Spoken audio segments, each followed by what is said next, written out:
ama sa penin damna apia bathin pathang va in chule kalasa hin bezinga e hin support ho zo se chunga jong avelin ki pa thu kan sei ki nin tuni ni khwa hi ke la khat ka ngai no ma jingin hin chu trek nga ka hin sa ding hin masanga chu ko uto gitara ta chu kan sa ji hon he en tunia he ka changa kan sa ding hin chila he ki nong ka ngai no ma jingin alamin chu hi a hele theme thu sei lovin a hi in asa chu hele ugres ling nei moi ma in asa hin ipizina ka changa ka hin sa tham itia hele chun chilai ki nong ka ngai no ma jingin ka ngai chen le ka lung thim zo e ki pa sa in hi chi za he tunia he sa do loading ka no lo za he kan sa hin attract nga ka hin sa ding he in sa jong ka sa theme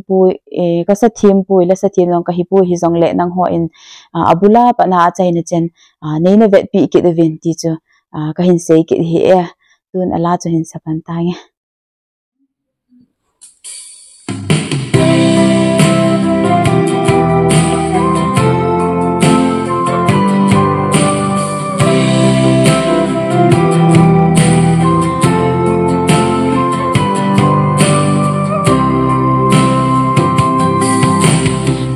lâu khi đã lẽ hỏi na ho dấu si hin da ta tôi qua hầm đòn đòn đó vang in ấy ho din gung hỏi lệ mel hỏi zong apu côi akai in ấy ngay lut nào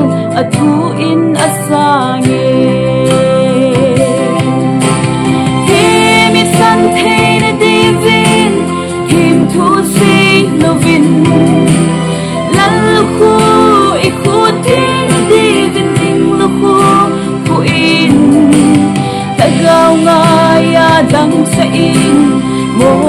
la dem da Krista di san lui chu mitson si te dia dam na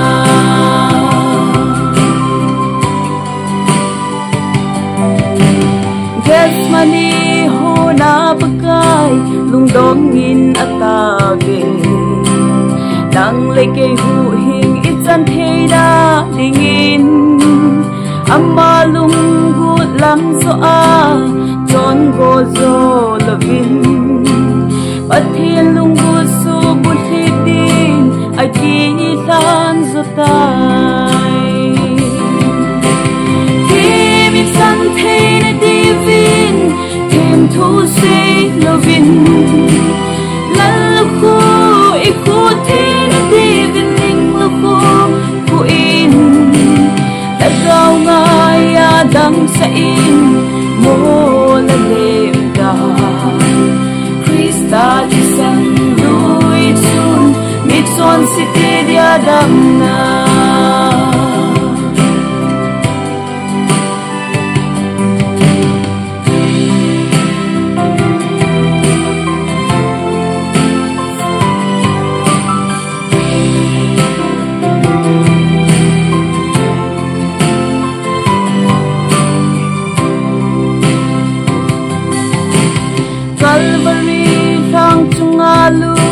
Ken he he so bumin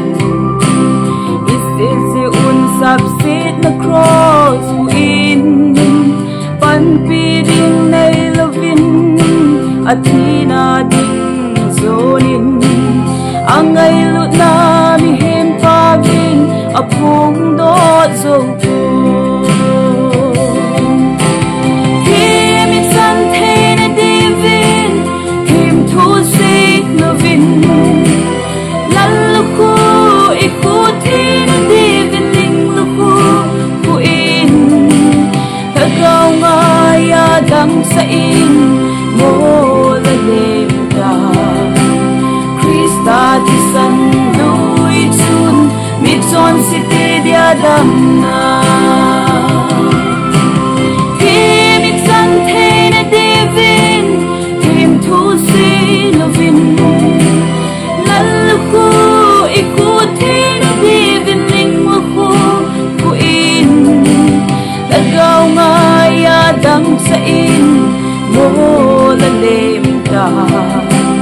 Krista ti san lui chu mi chon si te dia dam na